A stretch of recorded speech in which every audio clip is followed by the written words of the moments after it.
سیدنا عبداللہ بن عمر رضی اللہ تعالیٰ عنہما آپ روایت کرتے ہیں کہ مدینے کے تاجدار نے ارشاد فرمایا جب قیامت کا دن ہوگا،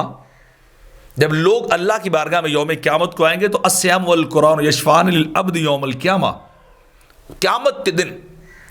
جب بندہ آئے گا اپنے رب کی بارگاہ میں، لوگ آئیں گے اپنے رب کی بارگاہ میں، وہاں قرآن اور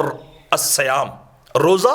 یشفعان للعبد یوم القیامہ، قیامت کے دن اللہ کی بارگاہ میں بندے کی شفاعت کریں گے، بندے کی سفارش کریں گے، شفاعت کریں گے، اور کیا کہیں گے اللہ کی بارگاہ میں؟ یقول الصیام اے ربی منعت الطعام والشہوات بالنہار، روزہ اللہ کی بارگاہ میں پہنچے گا اور عرض کرے گا باری تعالیٰ تیرا یہ جو بندہ ہے نا،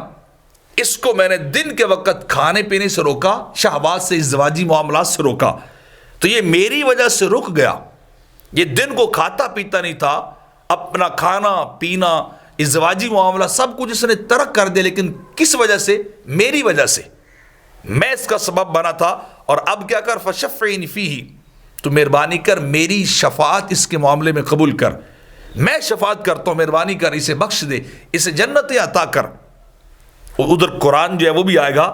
اور وہ کیا کہے گا؟ وَيَقُولُ الْقُرْآنُ مَنَعْتُهُ النَّوْمَ بِاللَّيْلِ فَشَفِّعْنِي فِيهِ فَيَشْفَعَانِ، یا اللہ اس بندے کو میں نے راتوں کو سونے سے روکا تھا، یہ راتوں کو تراویح پڑھتا تھا، تلاوت کرتا تھا، راتوں کی تنہائیوں میں مجھے بار بار پڑھتا تھا، تو اب مہربانی کر میری شفاعت اس بندے کے حق میں قبول کر۔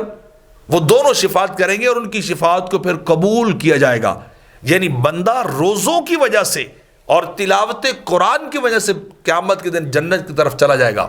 جہنم سے اسے بچایا جائے گا، جہنم سے اس کو